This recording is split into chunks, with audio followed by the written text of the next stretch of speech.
Just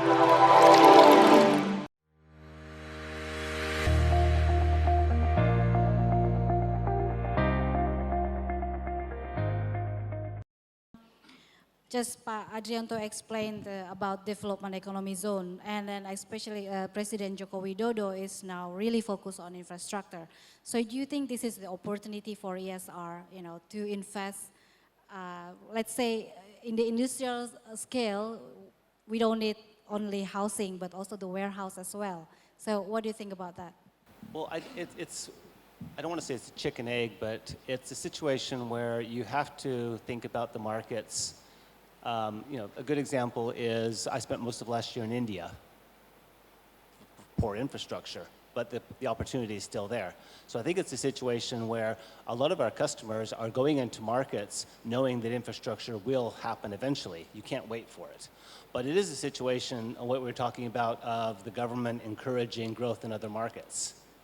I think that the risk there is if you're asking companies to move to a certain location based on subsidies, and then the subsidies eventually go away.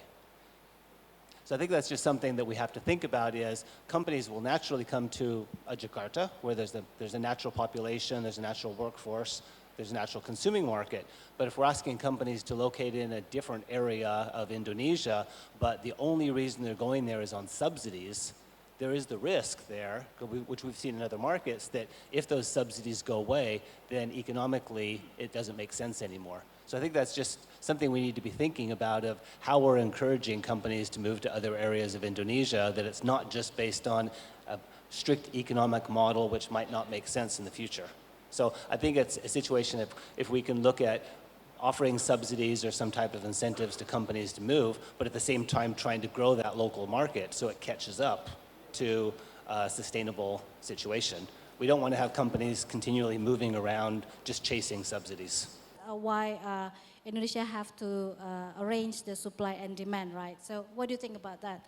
So do you think that investor will invest in a certain area only, but it will be oversupply, right? So can you just explain? I think on that perspective, from my experience, I think naturally the Chinese developer would like to be in a central location. Obviously, there are a lot of different room to grow, but of the previous years of a lot of, I have to say, painful experiences, they have to understand that they have to kind of manage their risk. I mean, which is one of the ways to do that is basically to go where everybody goes. Obviously, you probably won't have this same level of high profit margin as some of the risks that you might be taking, but as a first time, most importantly, I think it's more ideal to find more of a centrally location with a proven record in terms of development. At the same time, you have a lot of comparables.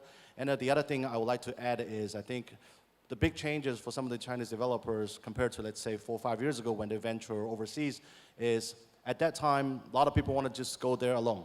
They consider themselves to be very professional, to be very experienced in terms of development, which is true in their hometown in China. But real estate is always, like we said, it's a local business. So more and more people these days are coming to us for not just the project itself, but more of introduction of a good local partner.